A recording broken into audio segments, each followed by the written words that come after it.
pilihlah kompor yang bagus gitu. Kadang kalau kita pilih yang murah gitu ya, atau yang pas lagi diskon gitu, ternyata kualitasnya itu agak mengecewakan, itu nanti ujungnya kita juga nyesel gitu belinya. Tapi ternyata itu pada saat udah pakai selang 1 tahunan gitu mulai tuh dirayapin gitu. Mungkin karena kayu ya, jadi rayap.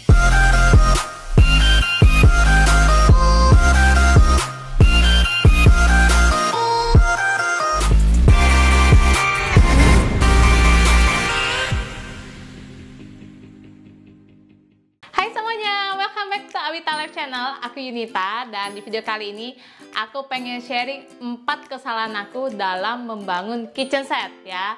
Nah, jadi kitchen set yang di belakang aku ini udah aku gunakan sekitar kurang lebih 2 tahunan lah gitu. Dan aku merasa ada beberapa titik yang aku salah dalam proses pembuatannya. Nah, apa aja sih? Aku pengen sharing ini ke kalian semua supaya nanti kalau misalnya kalian bangun dapur kalian itu tidak melakukan kesalahan yang sama ya. Dan juga ini tuh jadi catatan buat aku pribadi, in case nanti kedepannya aku mau bikin dapur baru, misalnya ada rezeki beli rumah baru gitu. Jadi aku pengen take note ini buat diri aku sendiri juga, oke? Nah, yang pertama itu adalah aku salah mendesain kitchen set ini. Jadi maksudnya salah desainnya tuh seperti apa? Itu tuh terutama yang di lemari bagian bawah ini.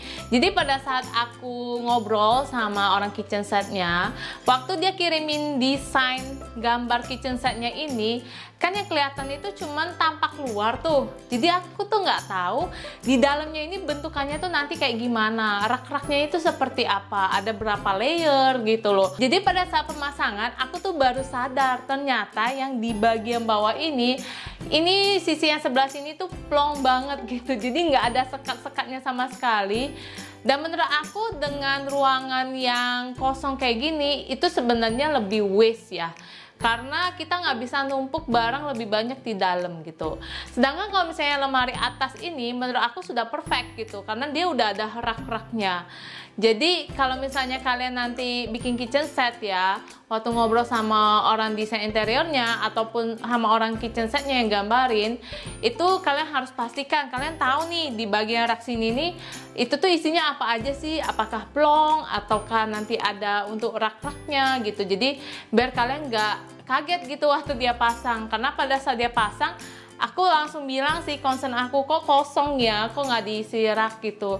Dia bilang karena ukuran dapurnya agak kecil, makanya lebih bagus diplongin aja kak, katanya, biar nanti taruh-taruh barangnya tuh lebih gampang. Tapi menurut aku sebenarnya meskipun kecil kita tuh bisa maksimalin sih gitu loh. Kalau misalnya kita bisa tumpuk 2 gitu, jadi kalau kayak panci-panci gitu kan kita bisa taruh lebih banyak lagi karena ada tingkatannya gitu. Yang kedua adalah aku tidak melakukan semprot anti rayap sebelum membangun kitchen set ini ya. Jadi pada saat bongkar dapur lama menjadi dapur baru, aku tuh ya udah dikeramikin aja tembok-temboknya gitu kan, biar lebih gampang dibersihin gitu pikirannya.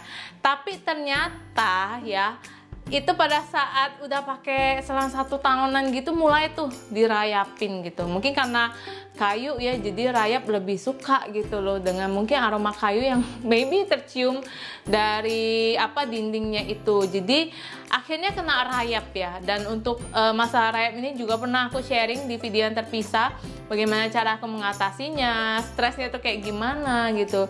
Jadi pada saat itu si orang anti rayap ini bilang sebenarnya pada saat kita mau bangun dapur ataupun mau bangun rumah baru, paling bagus itu kita semprot anti rayap dulu di tanah gitu. Jadinya bisalah bertahan at least 10 tahunan gitu loh anti rayapnya gitu. Dan menurut aku itu adalah advice yang sangat baik ya. Jadi kalau misalnya kalian baru mau bangun dapur nih gitu, jangan lupa boleh juga tanya-tanya ke ahli rayap gitu. Gimana kalau mau semprot anti rayap di dinding-dinding dapur ya, supaya nanti pada saat kita udah jadi nih kitchen setnya kita nggak ada pusing lagi masalah rayap. Yang ketiga adalah aku salah dalam membeli kompor ya.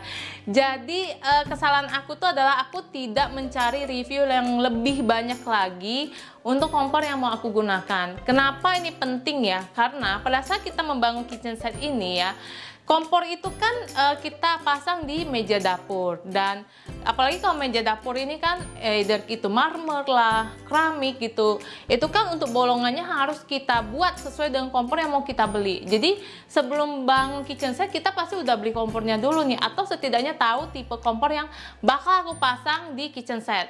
Nah, kalau misalnya kita salah beli ya, misalnya kualitas produknya kurang baik gitu ya, atau tidak sesuai akhirnya dengan selera kita, itu tuh susah banget bakal untuk diganti, karena setiap kompor itu dia punya dimensi yang berbeda-beda. Jadi pada saat kita bangun kitchen set ini, bolongannya tuh kan udah pasti sesuai dengan kompor yang mau kita beli. Nah, kalau mau kita ganti itu nggak gampang ya. Jadi harus dicari tipe-tipe yang sesuai, yang mirip-mirip gitu, supaya bisa dengan mudah kita ganti gitu. Nah, jadi itu menjadi sebuah pelajaran buat aku, karena jujur untuk kompor yang aku gunakan sekarang ini aku agak kecewa ya belinya, karena memang di aku tuh entah kenapa agak banyak problemnya gitu. Dan ini bukan bermaksud untuk menjelekkan brand kompor itu, tapi ini pure pengalaman aku yang pengen aku sharing ke kalian, supaya pada saat kalian bikin kitchen set ini jangan lupa ya nonton banyak review tentang kompor-kompor gitu.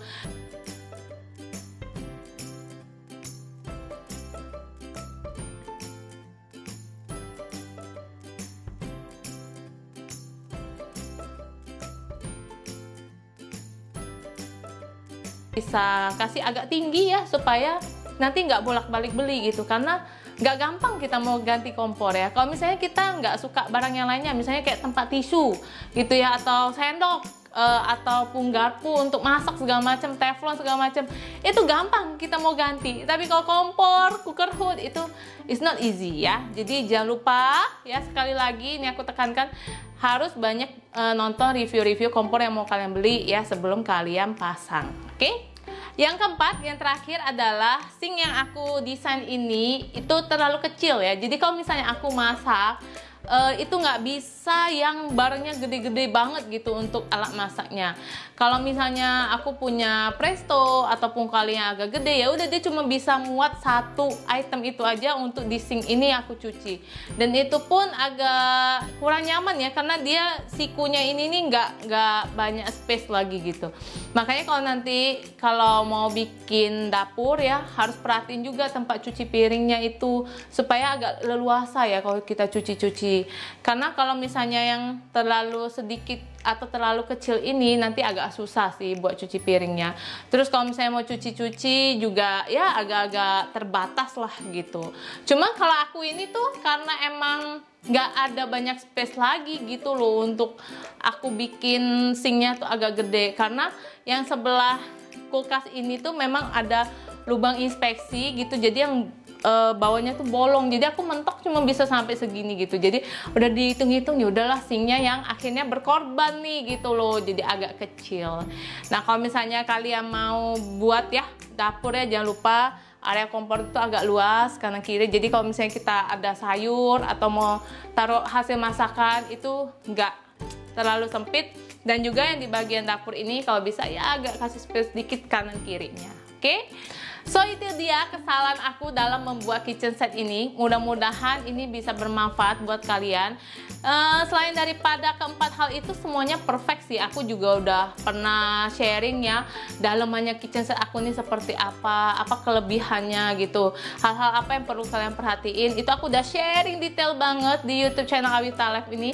Jadi kalau kalian mau lihat ya video-videonya, termasuk berapa sih biaya untuk membuat dapur kitchen set ini, kalian juga bisa lihat video aku yang sebelumnya. Oke, nanti linknya aku tulisin di deskripsi. Oke, kalau misalnya masih ada pertanyaan seputar video ini, jangan lupa di komen. Dan aku bakal seneng banget kalau kalian mau like, share, dan subscribe YouTube channel Awita Life supaya kalian bisa terus ngedapetin video-video yang bermanfaat lainnya di sini. Oke, thank you for watching and I'll see you next time. Bye bye.